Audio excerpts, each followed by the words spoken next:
It has become nearly impossible for one narrative to reign supreme through mainstream and legacy media alone. Corporations no longer own our voices. They no longer own truth or our information or our evidence. Welcome back to episode 2 of The Red Cooper Show.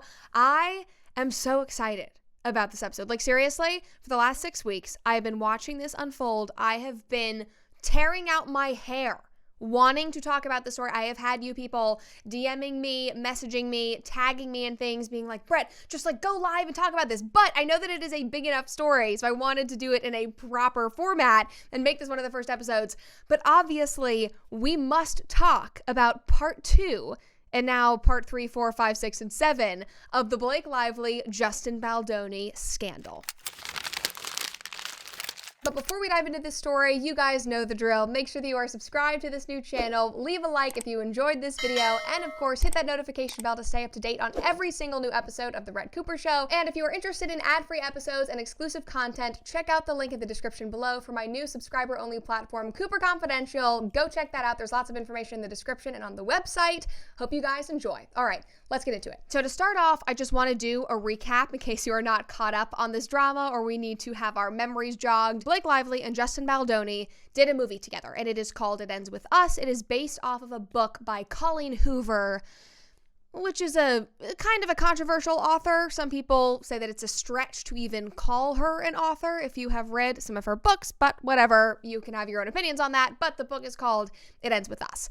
And Justin Baldoni and Blake Lively play the leads, but Justin Baldoni and his production company, Wayfarer Studios, produced the film. He directed it, he starred in it, and then Blake Lively came in as the star and then kind of took over production on the film. At least that is what we saw back at the end of this summer as everything was starting. So the reason why we kind of understood that things were not as they seemed, that there was trouble in paradise, is that Blake Lively and the cast of It Ends With Us all mass unfollowed Justin Baldoni as the film was about to premiere. And it was very suspect because Justin Baldoni was the one who first got the option for this book. He had been driving the production literally for years before they even started filming. He was very, very close to the project, and he was nowhere to be found on the press tour. He was the male lead, was the love interest of Blake Lively, and was in no interviews, was not walking the red carpet, and people got super confused. But they thought that maybe there was a reason for it because this film is about domestic violence. And so they thought, okay, well, maybe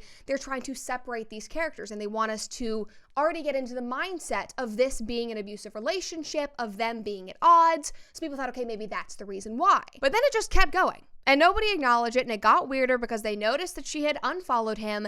And then we started to see a stark contrast with how Justin was promoting the film independently, because he wasn't included in anything else, with how Blake Lively and the rest of cast was promoting the movie. And Blake Lively was doing all of these big, colorful, floral events. She was also simultaneously promoting her new hair care line. She was making this like a chick flick, rom-com, cutesy movie. She was telling everybody like, wear your florals to go see the movie because her character owns a flower shop. Meanwhile, Justin Baldoni took every single interview to talk about domestic violence and to talk about protecting women and the importance of telling these types of stories with, very, sincere care. And so then people started to wonder, okay, well, what if they got into a big argument about how the film was going to be released and Justin did not want to be part of this floral, happy, fun, girly chick flick and Blake Lively, got everybody to turn against him. So we all thought, okay, maybe it's just in post-production. Oh no, guys, it goes so much deeper. So then a couple weeks after all of that, I really am giving you the full recap. A couple weeks after that, we started to see some leaks. And it seemed like Blake Lively's camp had dropped some allegations that Blake Lively had not been very kind to her on the set of It Ends With Us, and that he had fat-shamed her because he asked about her weight. But the thing is, Justin Baldoni has a very severe back injury, and there was a scene where he had to lift her up, so he had asked her how much she weighed so that he could then go to his trainer and make sure that he could safely and properly lift her, since he could barely do anything with his back. So we learned that that was a bunch of hocus pocus and was just ridiculous. And then people started seeing Blake Lively's attitude in interviews. And not only was she being flippant about the story and talking about florals and silly things and promoting her hair care and being like, oh my God, look at my hair, it's so amazing, whatever, look what I'm wearing. But they started just to see that she was not kind to interviewers. Like, she was very cold, she was very sarcastic. One of the interviewers asked her, If a audience member, if a viewer is very impacted by this story, has a personal experience, like, should they come up to you and talk to you? Like, how should they approach that? Because this is a very, personal story that's going to impact a lot of people. And Blake Lively took that question, and we can roll the clip, but she basically was like, don't talk to me. Like, what do you want me to do? Give you my number? Like, whatever. Asking for like my address or my phone number or like my location share. Or I could just location share you, and then we could, and just blew off this very serious and understandable question considering the subject matter of the film. And then it just kept going. People kept bringing up old interviews of her, like from Gossip Girl days when she would speak over Leighton Meester and make fun of her. They brought up another interview, which went mega viral, where a interviewer brought up that Blake Lively had recently announced that she was pregnant. And she was like, oh my goodness, your cute little bump. And Blake Lively immediately snapped and went, oh, look at your little bump. And the woman was not pregnant. She had actually, I believe, had just suffered a miscarriage or had just realized that she could not have children in the future. That just blew up. So basically, we knew that there was tension. Things did not seem right. This premiere did not go how people expected. And as it snowballed, people just turned against Blake Lively, and their impression of her and impression of her relationship with Ryan Reynolds was completely shattered. She went from being this sparkly, happy personality who is best friends with Taylor Swift and has this perfect, ideal relationship with Hollywood hunk Ryan Reynolds, and they have the cutest kids, to actually, she might be a diva and an egomaniac, and somehow it has just been hidden from us for years. The movie came out, and by all metrics, it was a success. They made lots of money, so she should have been happy. But she could not get over the fact that her reputation had been destroyed. Now, in my opinion, I think people would have moved on because, listen, people have the attention span of a pea. They move on to a new controversy within 24 hours. I think that she could have come back maybe after a year, made some amends, tried to be better in interviews, just try to move forward and not address it. And she probably would have been fine, especially because she is married to Ryan Reynolds, who literally everybody adores. But she did not do that. She could not stand that people did not like her and that they had uncovered the alleged truth about her personality. So she spent the last 4 months curating a lawsuit against Justin Baldoni to take him down. And that is what was dropped on Christmas Eve while I was sitting here with no show, and I was like, please let me talk about this if that is what we're doing today. So in this first lawsuit, in this complaint that she released on Christmas Eve, she wanted to clear her name. So she filed this lawsuit against Justin Baldoni and against his PR team. And she alleges that there was a hostile work environment, that he had sexually harassed her, and that when she had asked him to stop and brought these complaints to the public, meaning on set, he had retaliated by organizing a PR war against her to destroy her image during the premiere and all of the promotion of It Ends With Us. Now, she took this directly to the New York Times. She had a journalist release text messages and lay out this entire thing. The article was called, "We Can Bury Anyone Inside a Hollywood Smear Machine." Private messages detail an alleged campaign to tarnish Blake Lively after she accused Justin Baldoni of misconduct on the set of It Ends With Us. And in this lawsuit, she claims that he fat-shamed her, which we had heard about, 6 months ago, that he busted into her trailer repeatedly while she was breastfeeding when she did not want that. She alleges that he was constantly sexual and made her and other women listen to him talking about his former porn addiction. She says that he tried to force sex scenes into the project that she was not comfortable with, allegedly made women on set watch videos of his naked wife giving birth, which was pornographic, as Blake and her team put it. She alleged that he did not want to hire an intimacy coordinator, and so it was very uncomfortable on set. She also alleges that there was a whole team meeting to address all of these concerns and that they actually laid them all out in a document, which they did put in the New York Times article, saying, hey, here are all of our concerns, this is what you're doing, busting into my trailer. So that they talked to Justin about all of that, that he agreed to change the work environment, but that it just continued, and that is why he retaliated with this coordinated PR smear campaign, aka what happened after the premiere of It Ends With Us. Now, these allegations were certainly damning. Like, I read them and I was like, ooh, that is obviously not a good look, but also it's not out of the ordinary for Hollywood. Like, anyone who has worked in media or entertainment or Hollywood has probably had experiences kind of like that, has probably had their boundaries crossed, has probably been talked to inappropriately by someone and made uncomfortable. But what stood out to me the most about this and really kind of made my head tilt is that in the chance that all of this was right, that she was true about all these allegations with Justin, it seemed extra sinister if you have followed Justin's career at all, because this man is an ally. He is a feminist. He has a super famous TED Talk that talks about like dismantling masculinity and trying to be a better man. He literally has an entire podcast that talks about gender roles and feminism. He has a man bun. That is his entire brand, is being this non-toxically masculine feminist ally. Like, just listen to the description of his podcast. The podcast is called Man Enough, and it explores what it means to be a man today and how rigid gender roles have affected all people. The show creates a safe environment for a range of perspectives to meet and stay at the table, exploring how the messages of masculinity show up in relationships, body image, privilege, fatherhood, sex, success, mental health, and so much more. Instead of polarizing and demonizing men and masculinity, it invites all humans to participate and thrive in the world. So you guys kind of get the tone. This is the kind of person that we're dealing with. And why I'm bringing this up is because, unfortunately, so many people, specifically men, who present themselves as these, feminist allies and being so pro-woman and having this, holier than thou attitude about the world are actually just creeps. And they are using those attitudes to cover up their bad behaviors. And Blake's team in the New York Times positioned Justin Baldoni just like that. And I'll admit, it got me. I was like, ooh, that is not good if these are correct. Again, because of how he has presented his entire brand for the last, 10 plus years. And for a moment, over those couple of days on Christmas, I'm sure that Blake felt like everything was right in the world because people were on her side. They were like, oh, this does not look great. Apparently we screwed with the wrong person. We fell for this coordinated PR campaign. I am sure she felt like she was on top of the world. But that was because they had only seen her side of the story. It was like they were checking the news without checking Ground News first. Guys, my partners over at Ground News understand the problem with legacy media and the fact that they are often bought and paid for, that they only share one side of the story, and that they often prioritize cheap wins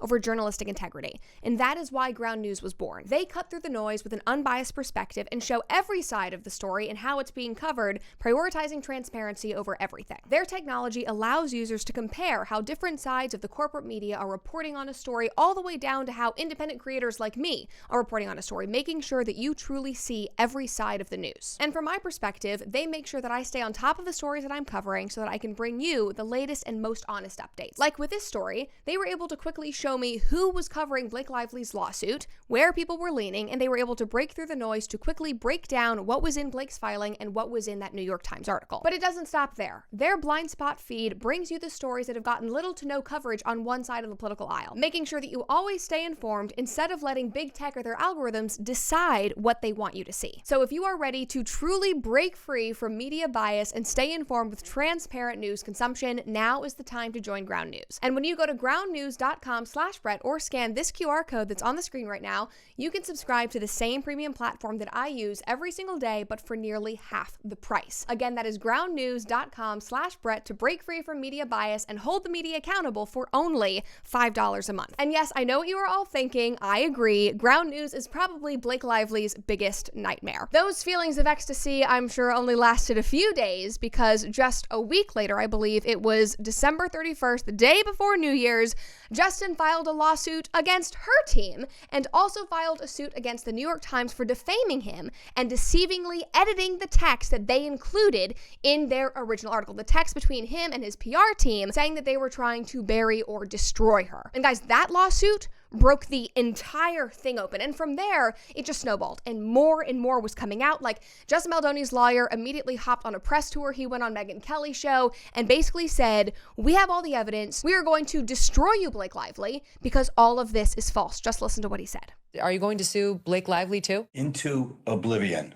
Megyn. Wait till you see this lawsuit. It's all going to be based on evidence. It's not going to be just a lawsuit. Blake Lively will be sued, and we're carefully considering other people that will be sued also. And just so you know, spoiler alert, they were all sued. It all came out. It was literally insane. And I love the fact that in that video, he keeps going, it will be based on evidence. It will be based on truth. Because what they are alleging is that Blake Lively's team in the New York Times tampered with evidence to paint the story in a certain light in Blake Lively's benefit. And so over the next couple of days, through this lawsuit against the New York Times, they released even more text messages, the unedited version of the text messages. They released audio recordings of Justin Baldoni talking to his family, talking to his team, saying that on the night of the It Ends With Us premiere, he was put in the basement.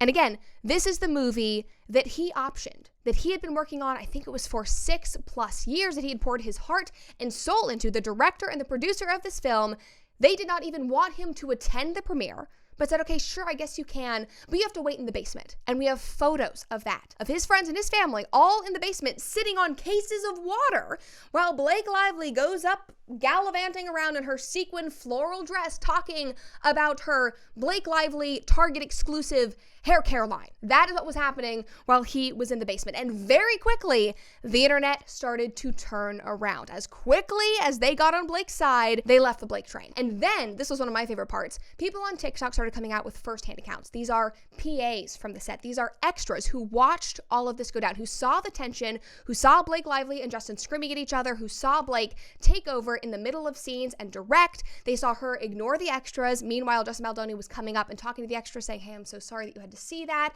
I know that this scene is tough, asking them about their experiences. Drastically different. And then, guys, where it really started to get juicy for me and I really got excited and this just went even deeper, is when people started to connect the dots about Nice Pool. Because another thing that social media users noticed during the whole press tour and premiere of It Ends With Us was the fact that Ryan Reynolds and Hugh Jackman were randomly in all of these interviews and on all of the press stops. And obviously Blake Lively is married to Ryan Reynolds, so it would make sense that her husband is there.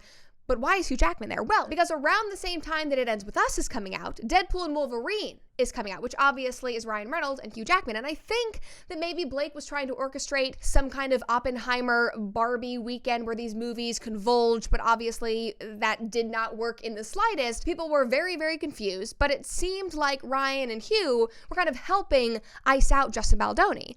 And then people went back and watched Deadpool and Wolverine, and they noticed a character who seems very, very similar to Justin Baldoni, and that would be Nice Pool. So in the film, there's this character, he has a man bun. He is this ultra-feminist ally, soft-spoken, talking about his faith and how much he loves women, and people are saying that Ryan Reynolds put that in the film to mock Justin Baldoni because they were filming around the same time that It Ends With Us was filming. And as the cherry on top, Nice Pool gets killed, and he gets killed by Lady Pool, who is played by Blake Lively. You can literally see her blonde ponytail, and better yet, he gets killed in front of a flower shop. Remember Blake Lively? Wear your florals, everyone, because her character is a florist who works at this floral shop.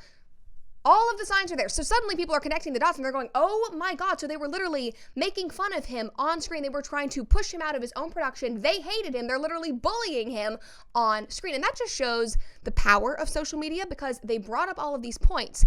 And then Justin and his team added that into a second lawsuit. Well, now actually we're on the third lawsuit of this entire scandal, but the second lawsuit from Justin's team. And guys, what was happening on social media was seriously a machine that could not be stopped. Like, it was faster moving. It was more ferocious than what we saw this summer when Blake's reputation was first destroyed. And all of that is super interesting to me because this kind of social media momentum, this, internet sleuthing that is happening throughout the scandal is actually relatively new in the world of PR and entertainment strategy and marketing. So I wanted to hear somebody else's opinion about this. So I called a friend of mine, Jared Sopransky, who is a PR expert who works in entertainment, and I wanted to hear his take. So listen to what he said about social media drastically changing the scope of his work.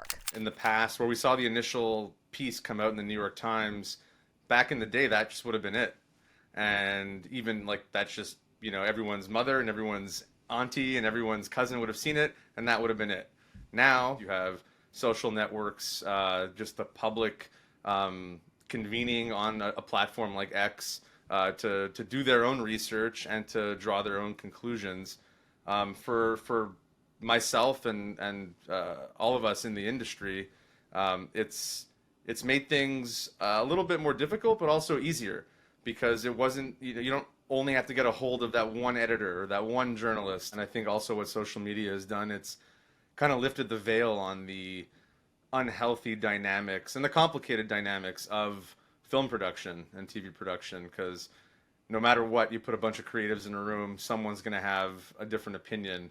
And a lot of people stay in their lane, they know their role, and they'll go through with it. But the more powerful you get, the larger of a public figure you are, the more control you feel you have. And as I'm sure you can imagine, this kind of social media pressure can obviously help make somebody's job in PR a lot easier because the social media users are doing the legwork for you and they're moving the story forward and they're keeping you in the right direction. But for Blake's case, I mean, it's not helping her at all. And so now her PR team is having to fight against literally millions and millions of people who are picking up on everything. I mean, you guys are literally incredible. Like, people on social media, you do not miss a single thing. It's like you have millions of collective minds that remember everything, that have clipped everything, that are scouring photos and videos. And even the world's most powerful and largest PR team can't actually fight that. And that is what we're seeing. In the new age of media, nothing gets buried. You know, in the past, if a story came out and there was some sort of retraction or some sort of, you know, edit, that would often go unnoticed. But now things will get brought up again. That's the main thing for people to know, especially just in the public eye.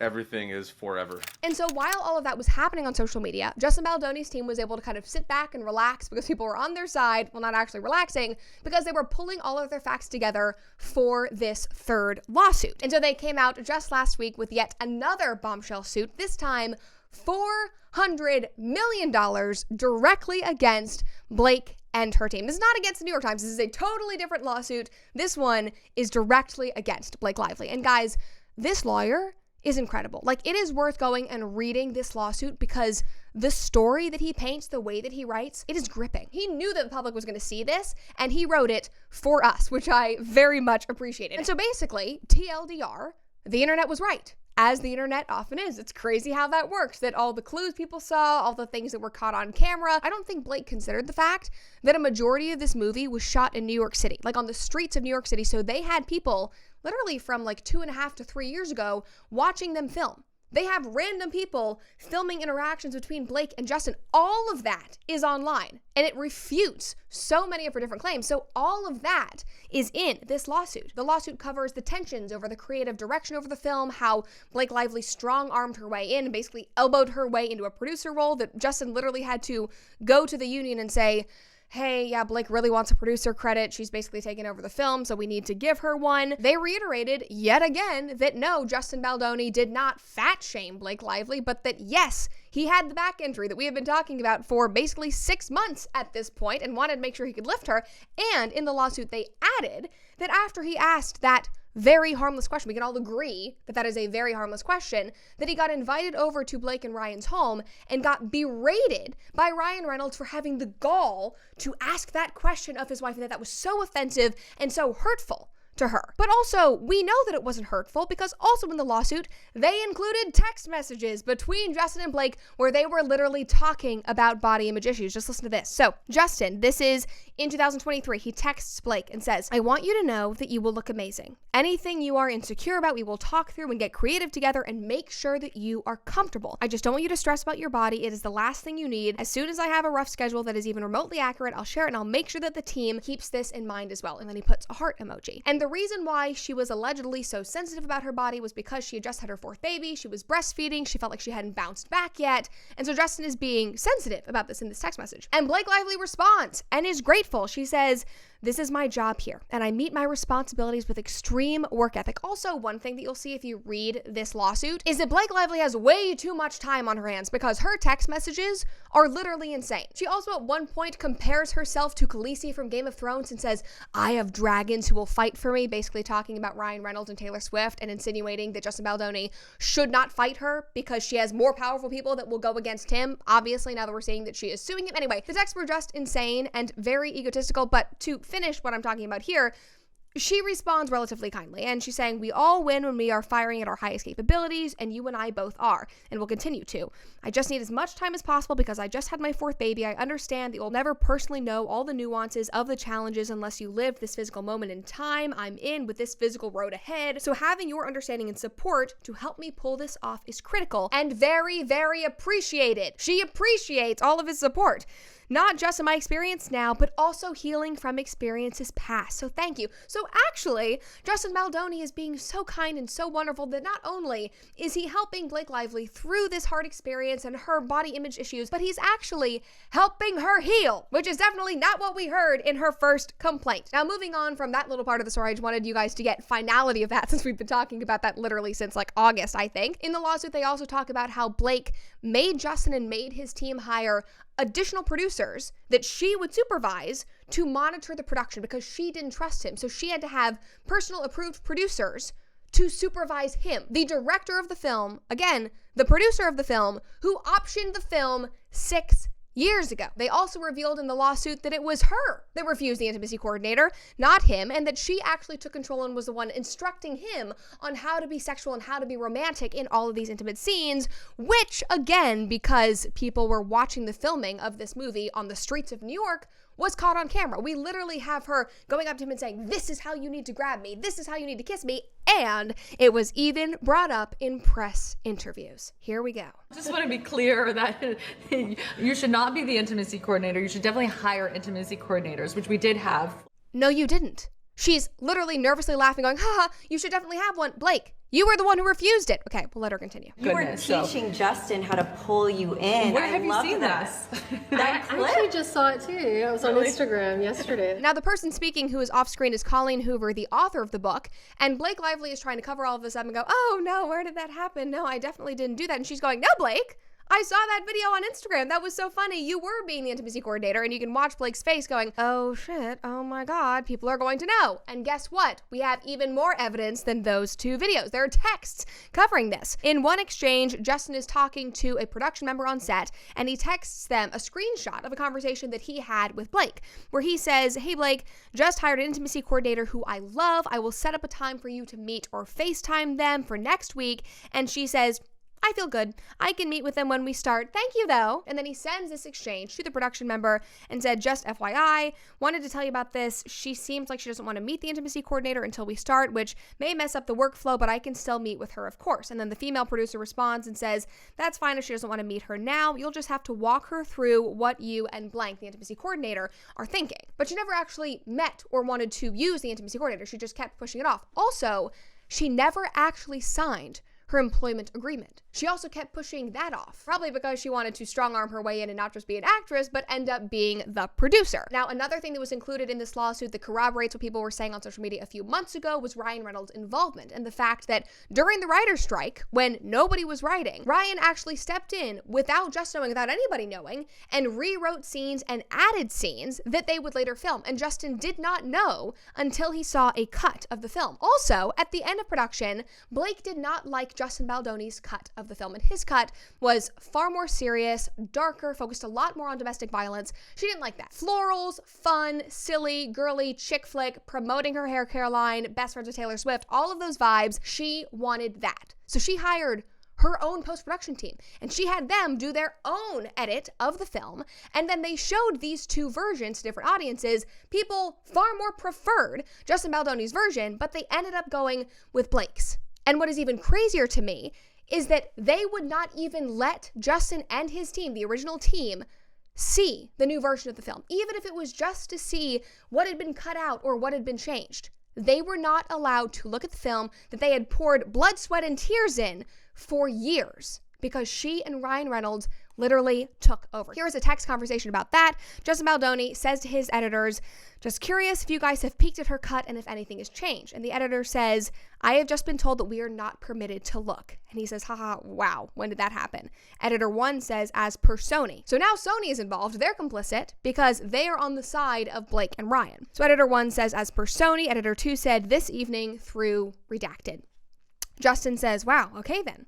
The editors and the director aren't even allowed to look at an actress's cut. Got it. Well, here we go. We will just keep taking the high road." Now, the other thing that we have confirmed in Justin's lawsuit is that actually he did not burst into her trailer while she was breastfeeding repeatedly, but that actually she was inviting him into her trailer while she was breastfeeding. Here is a text conversation about that from June 3rd, 2023. She said, "I'm just pumping in my trailer if you want to work out our lines." And Justin Baldoni said, "Copy. Eating with crew and we'll head that way." She said, "Take your time." He said, "I'm here. I'll meet you in hair and makeup." So Justin He has all the evidence. He is refuting every single one of these claims. And more importantly, he and his team, as you can see, are being totally transparent. I mean, these are just, 5 or 6 examples of things that they've brought up and clear text message exchanges that refute everything that she put out to the press. They dropped everything, totally uncensored, totally unedited, and last week they actually announced that they're even creating an entire website where they will publish every single email and text exchange to prove that he is innocent, that none of this happened. I mean, that's literally unprecedented. And that is because they know the power of social media. They know the power of the public courtroom, because this is what is driving people in Justin Baldoni's favor, because they actually have truth. They actually have the evidence. And this is where I see the stark differences between Blake Lively and Justin Baldoni and how they are handling all of this, because Blake is being so tactful and so specific. She's dropping edited texts and specific stories that might be a little bit true, but do lack all context. Like, yes, he came into my trailer while I was breastfeeding, but actually I invited him in because I wanted to work on lines and we didn't have an intimacy coordinator, but actually it was because I never wanted to meet with one. She's also cozying up to journalists to get the story out that she wants. She is leaking these stories to people. She's getting them to ask these tailored questions, to omit things from text messages, and she believed that that would be enough to run Justin Baldoni into the ground. And unfortunately, that is a very widely used tactic, especially in these smear campaigns. But with this new age of social media and internet sleuths, that just does not work like it used to. And you see, Justin, on the other hand, is literally leaving it all out on the field. He is showing all of his cards. His team is going straight to the public. He is going on podcasts. He is talking to the media. They are literally publishing all of these exchanges online so that people can see the truth. He's literally saying, I have nothing to hide, just like Good Ranchers has nothing to hide with their meat. Because guys, did you know that 85% of meat in our grocery stores is not actually raised in the United States? And that's because the country of origin labeling law was repealed in 2015. So that means that if a piece of meat is packaged in the US, it can even get a product of the US label, even if it was not born, raised, or processed in the United States. But with Good Ranchers, when they say their meat is 100% American raised, you can trust them, because their meat is born, raised, and processed right here in the States by American ranchers. And it's completely free from hidden additives. No antibiotics, no added hormones, no seed oils, just simple good ingredients that you can feel good about feeding to your family. They truly make everything more simple, even down to the fact that their products are delivered right to your door. No more store runs, no more long lines, no more questioning the quality of the meat at your grocery store. Because with GoodRanchers.com, everything that you need to create a delicious meal is just a click away. And at GoodRanchers.com/Brett, you can also check out an exclusive box that I curated just for you guys. These are all of my favorite Good Ranchers products that are staples in our home. These are the things that Alex and I eat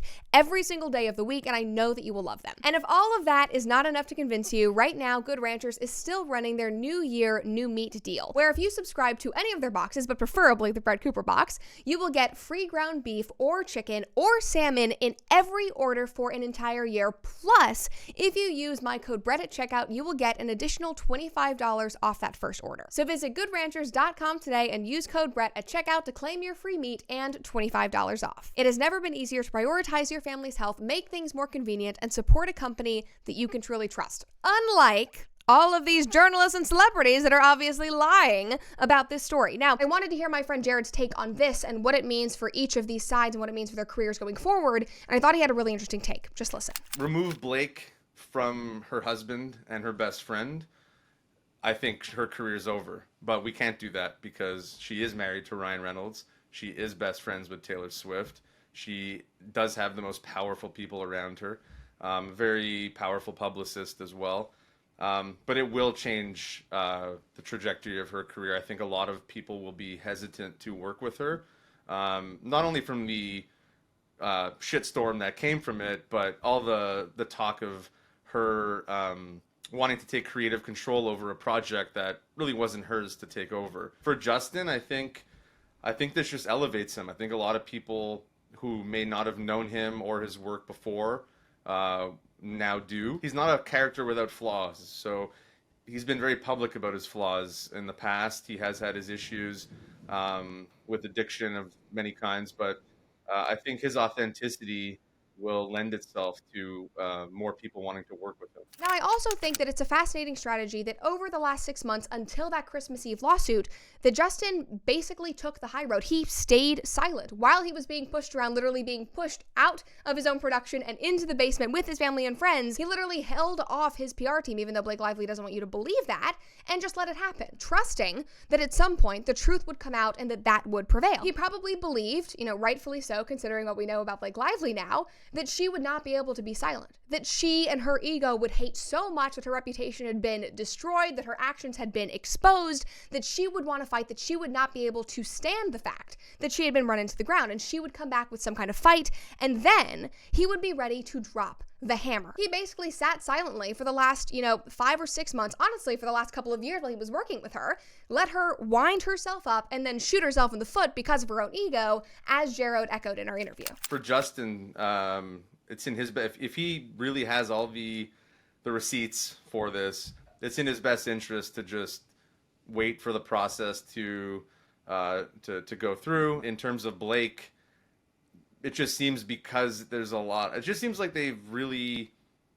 It's kind of like Mean Girl-ish the way that they've gone about this. There's a lot of arrogance involved. Now, to wrap all of this up, at this point, we really don't know where this case is going, obviously. We have all of these lawsuits. They're muddling through it. Justin is pushing for a public trial that would literally be televised in front of a jury, a la Amber Heard, Johnny Depp. That would be in California. But interestingly, Blake Lively specifically filed in New York City with a type of lawsuit that cannot be televised, because I think that she wanted to wrap this up quietly. I think that she expected that he would go down without a fight, that the media would absolutely destroy him, that he would be irredeemed, that he would want to settle and make this all go away. But obviously, that did not happen. And selfishly, I am really, really hoping that this is televised. I really hope it happens in California, because I think that we would all thoroughly enjoy that. But right now, Blake's only rebuttal has been to once again talk to these same mainstream journalists and say that Justin is now following the abuser handbook. Hollywood Reporter wrote about this last week and said, Blake Lively on Justin Baldoni's lawsuit, another chapter in the abuser handbook. Okay, what handbook? The handbook of evidence and honesty and a man trying to clear his name and protect his family, like you should be doing. You should be trying to clear your name instead of just dropping random lines to journalists. Like, get a grip, Blake Lively, and also get to work, because if any of what he's saying is inaccurate, you should be working very hard to combat that, because right now, the evidence is pretty hard to fight. And I honestly, I think that it is going to be incredibly difficult for Blake Lively and Ryan Reynolds to redeem themselves, and I think that they know that.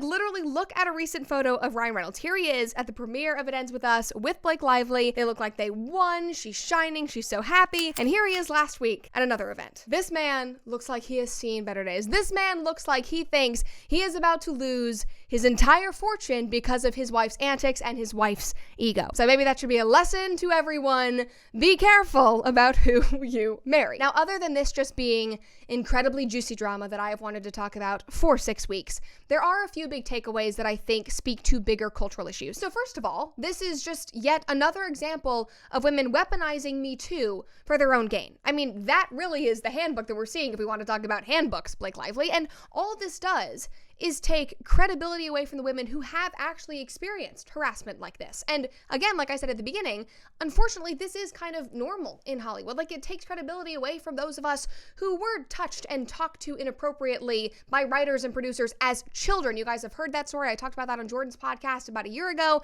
I've had experiences like that. Those of us who have been sexualized by weird entertainment creeps. She belittles all of that. She makes it into a mockery. She makes it into something that she can use for a PR win. It also belittles the men and women who experienced far more than just uncomfortable situations at work. The men and women who were assaulted and raped and finally got the courage to speak up. So shame on you, Blake Lively. Shame on anybody who does that, because the only reason, in my opinion, that you brought that up is because you thought the feminists would just rally behind you, that we were still in 2015 and we would, believe all women. And also, what I'm thinking here is that she brought this up because most likely Justin has a morality clause in his contract with Sony that gives him the ability to work on this project, or whether it would be in his option with Colleen Hoover. So if she is able to expose him as being some kind of creep and get people to turn on him, and if he wasn't going to fight, if he was just going to roll over and let himself be destroyed, if he couldn't refute any of these claims, they probably would have been able to get him kicked off of this franchise. And right now, I believe that he owns the rights to the books later on in the series, so he could make those movies. They could get him kicked off of his own franchise, and she and Ryan Reynolds could completely take control. That other than just the PR win, is probably why she chose this tactic. But it was obviously very misguided because this man is not going down without a fight. He is fighting for his reputation. He is fighting for his family. He's also fighting for his work and for this franchise that he has poured, again, blood, sweat, and tears and millions of dollars into.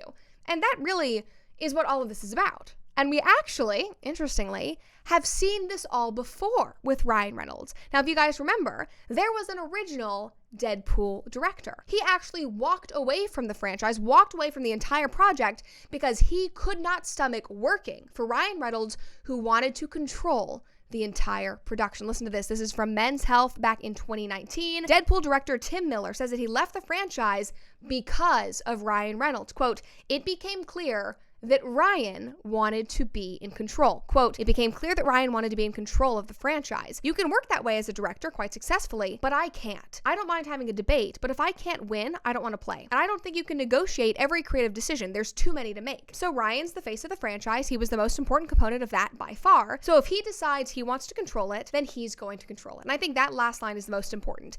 If he decides he's going to control it, then he's going to control it. Because of his fame, because of his money, because of his power. And I think that that is exactly what happened here. Blake Lively stepped in, didn't like what Justin was doing with the film. She wanted to be in control. She wanted to drive this. She wanted to do her florals and make her chick flick. So she and Ryan Reynolds elbowed their way in, took over the entire production, rewrote scenes, re-edited the film, changed the entire marketing strategy, and are now hoping to kick Justin Baldoni off of his own thing. But unfortunately for Blake Lively, it is not the Me Too era anymore. It is not 2015, 2014 anymore. People have woken up to the manipulation and the weaponization of Me Too.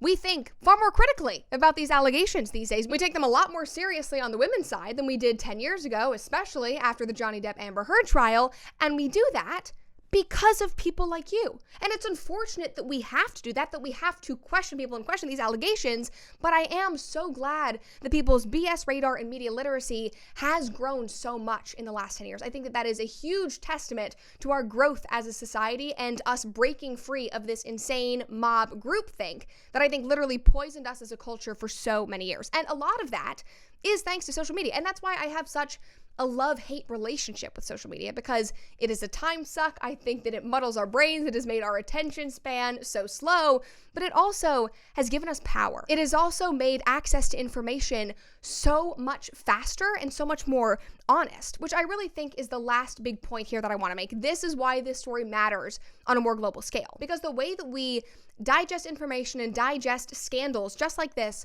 has completely changed. It is no longer 100% driven by a couple mainstream media headlines. That is what Jared was talking about when he said that his industry has been completely turned upside down because of social media. You're not just going to a couple of journalists and hoping that the New York Times or the Washington Post, picks up your story and drives the narrative. But now you have to win over social media. You have to hope that they will be in your favor, and you can't really control it. It is a monster in and of itself. It is millions and millions of social media users who remember everything and save everything and have time on their hands to do sleuthing that the mainstream media will not do, who are tired of the lies and the manipulation that they have been fed for years, whether it be in politics or pop culture or other stories like this.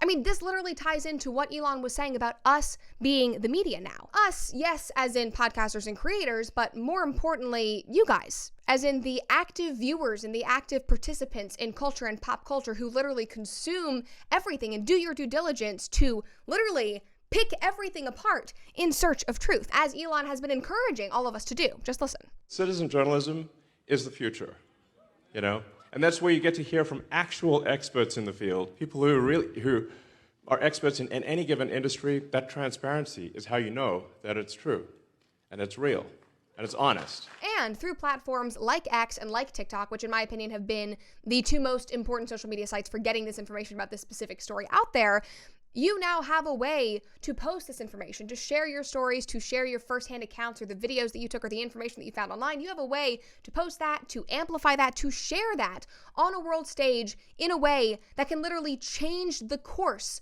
of someone's life, that can change the course of a PR smear campaign in ways that literally sway presidential elections, as we saw in 2024, in ways that can change public perceptions or change the course of someone's life who is being targeted and harassed by a bitter foe, which in my opinion is what is happening to Justin Baldoni here. I mean, first it was Johnny Depp.